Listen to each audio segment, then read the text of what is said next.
Salam radiasi untuk kita semua. Oke, baiklah, pada kesempatan ini kembali lagi saya akan menjelaskan mengenai respon radiasi pada embrio dan fetus. Sebelum kita jauh membahas mengenai respon radiasi, pertama-tama embrio ini adalah merupakan sebuah eukariota diploid multisel dalam tahap paling awal dari perkembangan sebuah janin. Jadi cikal bakal dari janin. Dalam organisme yang berkembang biak secara seksual, ketika satu sel sperma membuahi ovum, hasilnya adalah satu sel yang disebut dengan zigot yang memiliki seluruh DNA dari kedua orang tuanya. Sedangkan fetus ini sering disebut juga janin. Ini adalah mamalia yang berkembang setelah fase embrio dan sebelum kelahiran. Dalam bahasa Latin, fetus secara harfiah dapat diartikan berisi bibit muda mengandung. Baiklah, kita langsung saja masuk ke topik pembahasan. Yang pertama ini adalah observasi pada manusia. Dilakukan ini pada situasi tertentu. Salah satu contohnya adalah korban bom atom, kemudian ada accidental exposure, kemudian occupational exposure, dan diagnostic and therapeutic exposure pada pasien yang sedang hamil. Jadi tetap kenapa ketika ada pasien yang sedang mengandung atau hamil datang ke radiologi meminta permintaan rongsen, tetap kita konfirmasi pada dokter pengirim apakah pasien ini sudah diketahui terkait masa kehamilannya. Masa-masa awal kehamilan itu adalah masa-masa yang kritis, jadi perlu konsultasi lebih lanjut lagi. Apakah manfaat dari pemeriksaan radiologi ini lebih bermanfaat daripada janinnya? Seperti itu contohnya. Jadi kita tidak boleh sembarangan mengekspos. Tetap kita konsultasikan dulu, follow up kembali. Nah, ketika itu wajib kita ekspos, kita juga harus wajib melindungi kehamilan pasien atau janin pasien dengan cara memberikan apron. Jika misalnya pemeriksaannya ekstremitas atas, kepala maupun torak, dan ekstremitas bawah, nah, seperti itu misalnya. Itu kan bisa kita tutup pakai apron janinnya, untuk perut pasiennya. Nah, kemudian data awal didapat dari tahun 1930 oleh Murphy dan Goldstein yang melaporkan adanya mikrosefali. Mikrosefali adalah pertumbuhan kepala yang abnormal. Dia ukurannya lebih kecil dari kepala normal lainnya. Nah, mikrosefali ini diakibatkan dalam penelitiannya oleh radiasi pada jenis dalam uterus. Selanjutnya ditemukan bahwa dari 106 wanita yang diteliti, 28 dari 75 anak yang dilahirkan ternyata mengalami radiation-induced malformation. Nah, kemudian yang terjadi adalah microcephalic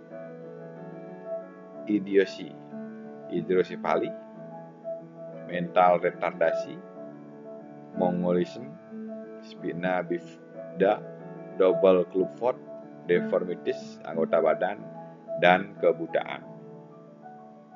Radiasi ini terjadi pada trimester awal dari kehamilan.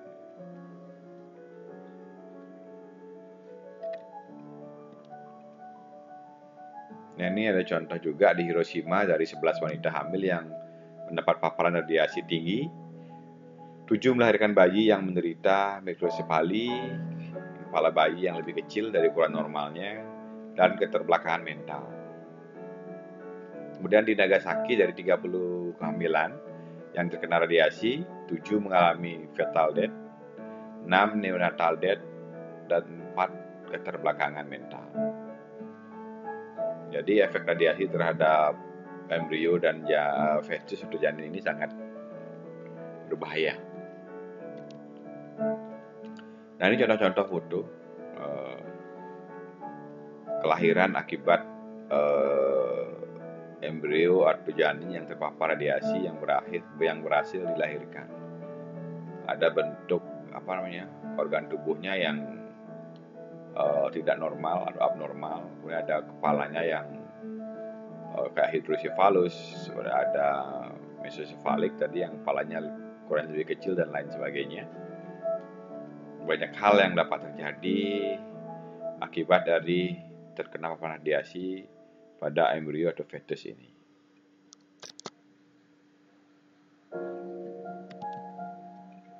Nah, kemudian tentunya ada 3 efek umum radiasi pada embrio dan fetus.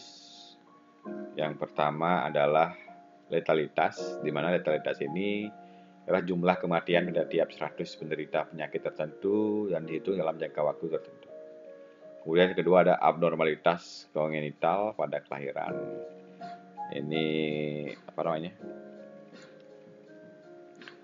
kelainan-kelainan yang terjadi pada kelahiran. Kemudian ada efek jangka panjang atau tertunda. Efeknya ini tidak muncul ketika bayi itu dilahirkan, tidak tampak pada saat lahir, tetapi berkembang kemudian dalam hidupnya. Namun dalam perkembangan hidupnya ini ada efek-efek fatal yang terjadi. Salah contohnya mungkin perkembangan keterbelakangan mental, kemudian kerabunan atau kebutaan bisa terjadi. Selanjutnya bisa kepalanya yang mengalami pengecilan dan lain sebagainya. Seperti itu. Kemudian efek genetik atau keturunan terjadi melalui mutasi pada ovum atau sperma. Nah, semua penelitian berkaitan dengan radiasi dalam trimester pertama kehamilan adalah saat yang paling radiosensitif. Jadi trimester pertama kehamilan itu masa-masa yang sangat sensitif terhadap radiasi. Efek radiasi pada janin sangat tergantung pada waktu dan dosis terpaparnya radiasi. Efek yang dapat terjadi adalah prenatal death, neonatal death, congenital abnormality, malignancy, induction, general impairment of growth, kemudian genetic effect, dan retardasi mental. Keterbelakangan mental juga dapat terjadi di sini. Russell telah membagi perkembangan fetal dalam 3 tahapan umum, yaitu pre-implantation, minor organogenesis, dan fetal atau growth stage. Dapat kita lihat pada tabel di sini, kita dapat melihatnya sejumlah efek dapat diamati di sini ketika masa kehamilan masih terjadi di dalam rahim. Nah, ini pasien-pasien atau orang-orang yang terpapar oleh radiasi. Nah, ini prenatal death. Nah, di sini kita lihat di sini pada trimester awal nih melonjak ininya. Congenital abnormalitasnya, neonatal death-nya, kemudian ada leukemia juga. Jadi ini sangat fatal pada trimester pertama. Kejadian-kejadian yang dapat terjadi akibat bahaya radiasi itu sendiri. Nah, kemudian di sini juga di tabel ini ada masa-masa ya, apa istilahnya? Organogenesis ini merupakan proses pembentukan organ atau alat tubuh tinggi abnormalitas neonatal death-nya. Kemudian pre-implantation ini tahap awal dari kehamilan, seperti pada masa-masa trimester 1. Nah, ini sering banyak mengalami misalnya kejadian-kejadian prenatal death di sini.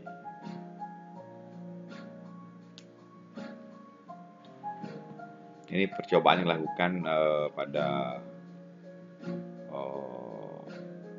binatang tikus pada manusia.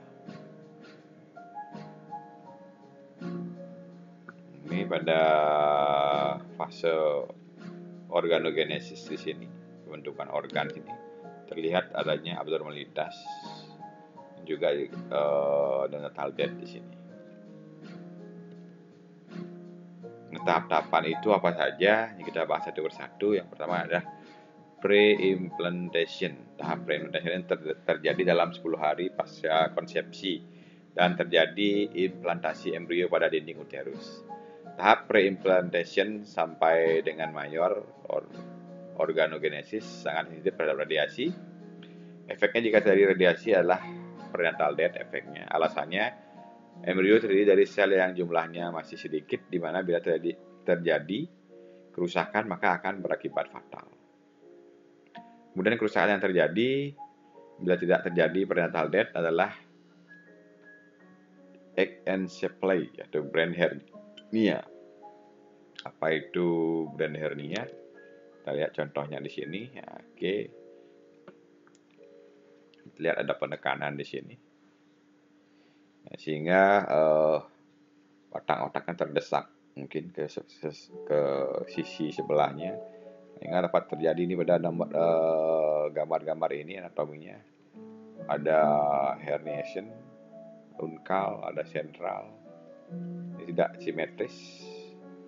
Nah, seperti apa ya saya bilang di sini, mungkin kalau orang dewasa itu semacam stroke, sehingga dapat menyebabkan kelumpuhan dan lain sebagainya juga efeknya di sini. Ini transcalvarianya. Oke. Kita lanjut lagi ke mayor organogenesis. Tahap mayor organogenesis terjadi dalam 6 minggu pasca konsepsi. Pada masa ini sel pada embrio berkembang menjadi banyak variasi. Sel yang nantinya akan berkembang membentuk organ-organ dalam tubuh. Efek terparah tampak dalam CNS dan organ sensitif yang berkaitan dengannya, misalnya itu mata. Perlu diingat bila dalam usia dewasa CNS terdiri sel yang mature dan tidak berdiferensiasi. Tapi pada tahapan organogenesis, ini sel-sel pada CNS sedang sangat aktif membelah sehingga akan berbahaya bila kena radiasi. Terjadi pembelahan sel di sini pada mayor organogenesis di sini. Kerusakan yang terjadi misalnya dalam bentuk mikrosefali, hidrosefali, dan eideformitis seperti halnya microphthalmia, small h. Juga dilaporkan terjadi mental retardasi pada manusia. Nah, ini contohnya. Oke, yang terjadi akibat bahaya radiasi di masa